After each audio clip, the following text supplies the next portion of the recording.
ಮುಖ್ಯಮಂತ್ರಿಯಾಗಿ ಅಧಿಕಾರ ವಹಿಸಿಕೊಂಡಂತ ಬಳಿಕ ಮೊದಲ ಬಾರಿಗೆ ಸಾಂಸ್ಕೃತಿಕ ನಗರಿ ಮೈಸೂರಿಗೆ ಭೇಟಿ ಕೊಟ್ಟಂತ ಡಿ.ಕೆ. ಶಿವಕುಮಾರ್ ಅವರು ಅವರಿಗೆ ಕಾಂಗ್ರೆಸ್ ಕಾರ್ಯಕರ್ತರು ಹಾಗೂ ಸಾರ್ವಜನಿಕರು ಅದ್ದೂರಿ ಸ್ವಾಗತ ಕೋರಿದ್ರು.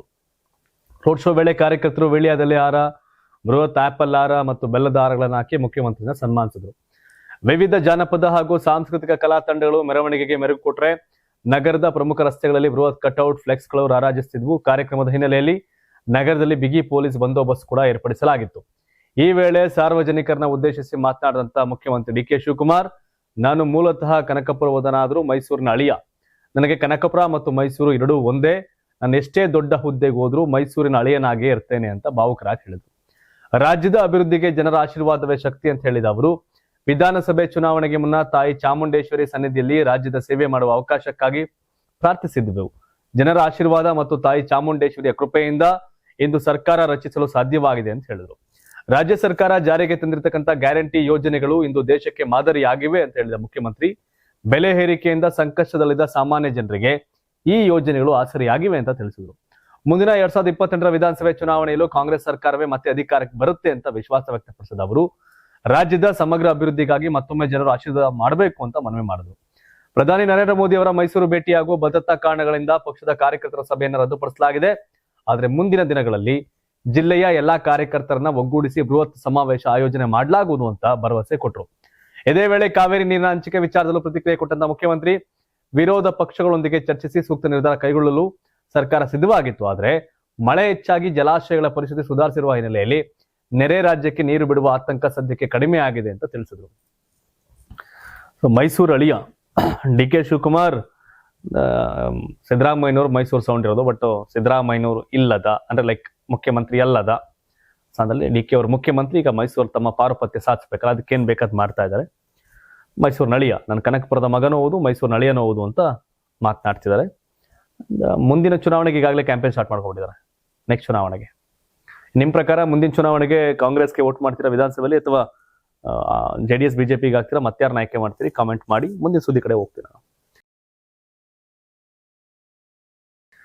ರಾಜ್ಯ ಸಚಿವ ಸಂಪುಟ ವಿಸ್ತರಣೆಗೆ ಕೊನೆಗೂ ಮುಹೂರ್ತ ಫಿಕ್ಸ್ ಆಗಿದೆ. ಕಾಂಗ್ರೆಸ್ ಹೈಕಮಾಂಡ್ ಅಂತಿಮ ಒಪ್ಪಿಗೆ ನೀಡಿರುವ ಹಿನ್ನೆಲೆಯಲ್ಲಿ ಸೋಮವಾರ ಸಂಜೆ 4 ಗಂಟೆಗೆ ನೂತನ ಸಚಿವರ ಪ್ರಮಾಣ ವಚನ ಸಮಾರಂಭ ನಡೆಯುವ ಸಾಧ್ಯತೆ ಇದೆ. ನಾಳೆ ಹೈಕಮಾಂಡ್ನ ಅಂತಿಮ ಪಟ್ಟಿ ಮುಖ್ಯಮಂತ್ರಿ ಡಿ.ಕೆ. ಶಿವಕುಮಾರ್ ಅವರ ಕೈ ಸೇರಲಿದ್ದು, ಯಾರಿಗೆ ಸಚಿವ ಸ್ಥಾನ ಸಿಗಲಿದೆ ಎಂಬ ಕುತೂಹಲಕ್ಕೆ ತೆರೆ ಬೀಳುವ ನಿರೀಕ್ಷೆ ಇದೆ. ರಾಜ್ಯ ರಾಜಕಾರಣದಲ್ಲಿ ಹಲವು ದಿನಗಳಿಂದ ಚರ್ಚೆಯಾಗುತ್ತಿದ್ದ ಸಚಿವ ಸಂಪುಟ ವಿಸ್ತರಣೆಗೆ ಅಂತಿಮ ಹಂತದ ಸಿದ್ಧತೆಗಳು ಆರಂಭವಾಗಿವೆ. ಕಾಂಗ್ರೆಸ್ ಹೈಕಮಾಂಡ್ ಗ್ರೀನ್ ಸಿಗ್ನಲ್ ನೀಡಿರುವ ಹಿನ್ನೆಲೆಯಲ್ಲಿ ಸೋಮವಾರ ಸಂಜೆ 4 ಗಂಟೆಗೆ ನೂತನ ಸಚಿವರ ಪ್ರಮಾಣ ವಚನ ಕಾರ್ಯಕ್ರಮ ನಿಗದಿಯಾಗಿದೆ ಎನ್ನಲಾಗ್ತಾ ಇದೆ. ಪ್ರಮಾಣ ವಚನ ಸಮಾರಂಭದ ಸಿದ್ಧತೆಗಳನ್ನ ಆರಂಭಿಸುವಂತೆ ಮುಖ್ಯಮಂತ್ರಿ ಡಿ.ಕೆ. ಶಿವಕುಮಾರ್ ಅಧಿಕಾರಿಗಳಿಗೆ ಸೂಚನೆ ಕೊಟ್ಟಿದ್ದಾರೆ. ನಾಳೆ ಹೈಕಮಾಂಡ್ನ ಅಂತಿಮ ಪಟ್ಟಿ ಸಿಎಂ ಕೈ ಸೇರಲಿದ್ದು, ಅದರ ಬೆನ್ನಲ್ಲೇ ನೂತನ ಸಚಿವರ ಅಧಿಕೃತ ಪಟ್ಟಿ ಪ್ರಕಟವಾಗುವ ಸಾಧ್ಯತೆ ಇದೆ.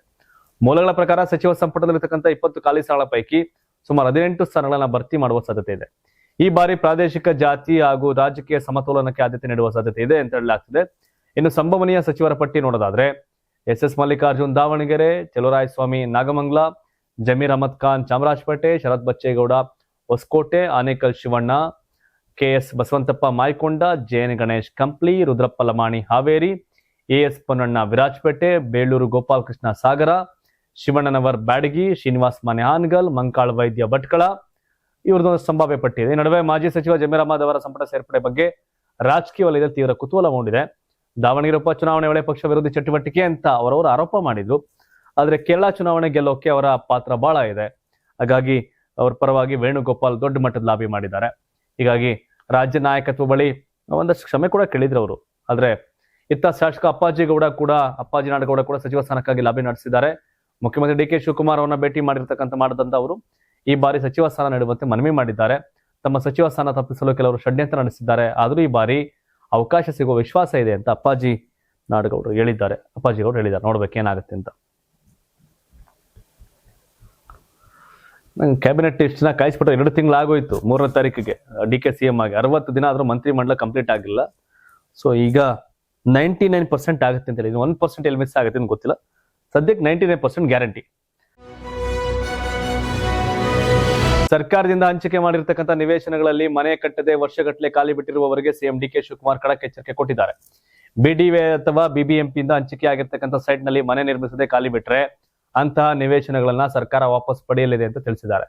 ಬೆಂಗಳೂರು ನಗರದ ಹೆಬ್ಬಾಳ ಮೇಲ್ಸೇತುವೆ ಸಮೀಪದ ನಾಡಪ್ರಭು ಕೆಂಪೇಗೌಡರ ಪ್ರತಿಮೆ ಬಳಿ ಗ್ರೇಟರ್ ಬೆಂಗಳೂರು ಅಭಿವೃದ್ಧಿ ಸಚಿವ ಕೃಷ್ಣ ಬೈರೇಗೌಡ ಅವರೊಂದಿಗೆ ತ್ಯಾಜ್ಯದಿಂದ ಸ್ವಾತಂತ್ರ್ಯ ಅಭಿಯಾನಕ್ಕೆ ಚಾಲನೆ ಕೊಟ್ಟು ಮಾತನಾಡಿದಂತ ಡಿ.ಕೆ. ಶಿವಕುಮಾರ್, ಸರ್ಕಾರ ಮನೆ ಕಟ್ಟಿಕೊಳ್ಳಲಿ ಅಂತ ಸೈಟ್ ನೀಡಿದೆ, ಕಸ ಹಾಕಲು ಖಾಲಿ ಬಿಡಲು ಸೈಟ್ ಕೊಟ್ಟಿಲ್ಲ ಅಂತ ಸ್ಪಷ್ಟಪಡಿಸಿದರು. ಸರ್ಕಾರದಿಂದ ಪಡೆದ ನಿವೇಶನದಲ್ಲಿ ಮನೆ ಕಟ್ಟದೆ ಖಾಲಿ ಬಿಟ್ರೆ ಡಬಲ್ ಟ್ಯಾಕ್ಸ್ ವಿಧಿಸಲಾಗುವುದು ಅಥವಾ ನಿವೇಶನವನ್ನು ವಾಪಸ್ ಪಡೆಯಲಾಗುವುದು ಅಂತ ಎಚ್ಚರಿಕೆ ಕೊಟ್ಟಿದ್ದಾರೆ. ಕೆಲವರು 20-30 ವರ್ಷಗಳ ಹಿಂದೆಯೇ ಸೈಟ್ ಪಡೆದುಕೊಂಡಿದ್ರು, ಇದುವರೆಗೆ ಮನೆ ನಿರ್ಮಿಸಿಲ್ಲ. ಇಂತಹ ಖಾಲಿ ನಿವೇಶನಗಳಲ್ಲಿ ಕಸ ಸುರಿಯುತ್ತಿರುವುದು ಕಂಡುಬಂದಿದೆ. ಹೀಗಾಗಿ ಮನೆ ನಿರ್ಮಿಸದಿದ್ರೆ ನಿವೇಶನ ವಾಪಸ್ ಪಡೆಯುವ ಕ್ರಮ ಕೈಗೊಳ್ಳಲಾಗುವುದು ಅಂತ ಹೇಳಿದ್ದಾರೆ. ಸರ್ಕಾರ ಹಂಚಿಕೆ ಮಾಡಿರುವ ಸೈಟ್ನ ಈಗಿನ ಮೌಲ್ಯವನ್ನ ಲೆಕ್ಕ ಹಾಕಿ ಆ ಹಣವನ್ನ ನೀಡಿ ನಿವೇಶನವನ್ನ ವಾಪಸ್ ಪಡೆಯುವ ವ್ಯವಸ್ಥೆ ಮಾಡಲಾಗುವುದು ಅಂತ ಡಿ.ಕೆ. ಶಿವಕುಮಾರ್ ತಿಳಿಸಿದ್ದಾರೆ. ಇನ್ನು ಬೆಂಗಳೂರನ್ನ ತ್ಯಾಜ್ಯ ಮುಕ್ತ ಹಾಗೂ ಸುಂದರ ನಗರವನ್ನಾಗಿ ಮಾಡುವ ಉದ್ದೇಶದಿಂದ ತ್ಯಾಜ್ಯದಿಂದ ಸ್ವಾತಂತ್ರ್ಯ ಅಭಿಯಾನ ಆರಂಭಿಸಲಾಗಿದೆ. ಅಭಿಯಾನದಡಿ ಕಟ್ಟಡ ನಿರ್ಮಾಣ ತ್ಯಾಜ್ಯ, ಘನ ತ್ಯಾಜ್ಯ, ಹಳೆಯ ವಿದ್ಯುತ್ ಕಂಬಗಳು, ಪೈಪ್ಗಳು, ಮಣ್ಣಿನ ಗುಡ್ಡೆಗಳು, ಕಳೆ ಗಿಡಗಳು ಹಾಗೂ ಮರದ ಕೊಂಬೆಗಳು ಸೇರಿದಂತೆ ಒಟ್ಟು 22,372 ಟನ್ಗಳಷ್ಟು ತ್ಯಾಜ್ಯವನ್ನ ತೆರವುಗೊಳಿಸಲು ಸರ್ಕಾರ ನಿರ್ಧಾರ ಮಾಡಿದೆ. ಸರ್ಕಾರದ ಸ್ವಚ್ಛತೆ, ಸೌಂದರ್ಯ ಹಾಗೂ ಸಾರ್ವಜನಿಕ ಆರೋಗ್ಯಕ್ಕೆ ಆದ್ಯತೆ ನೀಡಲಾಗುತ್ತಿದ್ದು, ಬೆಂಗಳೂರನ್ನ ತ್ಯಾಜ್ಯ ಮುಕ್ತ ಹಾಗೂ ಮಾದರಿ ಮಹಾನಗರವಾಗಿ ರೂಪಿಸಲು ಸರ್ಕಾರ ಬದ್ಧವಾಗಿದೆ ಅಂತ ಡಿ.ಕೆ. ಶಿವಕುಮಾರ್ ಹೇಳಿದ್ದಾರೆ. ಸರ್ಕಾರ ಕೊಟ್ಟಿರೋ ನಿವೇಶನದ ಮನೆ ಕಟ್ಟಿಲ್ಲ ಅಂತಂದ್ರೆ ಅವ್ರಿಗೆ ದಂಡ ಹಾಕ್ತಿವಿ, ಡಬಲ್ ಟ್ಯಾಕ್ಸ್ ವಾಪಸ್ ತಗೋತೀವಿ. ಇನ್ನು ಖಾಸಗಿಯವ್ರದಕ್ಕಲ್ಲ, ಇಲ್ಲಿ ಹೇಳಿರೋದು ಸರ್ಕಾರ ಕೊಟ್ಟಿರ್ತಕ್ಕಂಥ BDA ಮತ್ತು BBMP ನಿವೇಶನ ಹಂಚಿಕೆ ಆಗಿರೋದ್ರ ಬಗ್ಗೆ. ಒಂದಷ್ಟು ಖಾಸಗಿದವನ್ನು ಗೊಂದಲ ಆಗಿ ಬೇರೆ ಬೇರೆ ಸುದ್ದಿ ಓಡಾಡ್ತಿತ್ತು. CM ಕ್ಲಾರಿಟಿ ಕೊಟ್ಟಿದ್ದಾರೆ.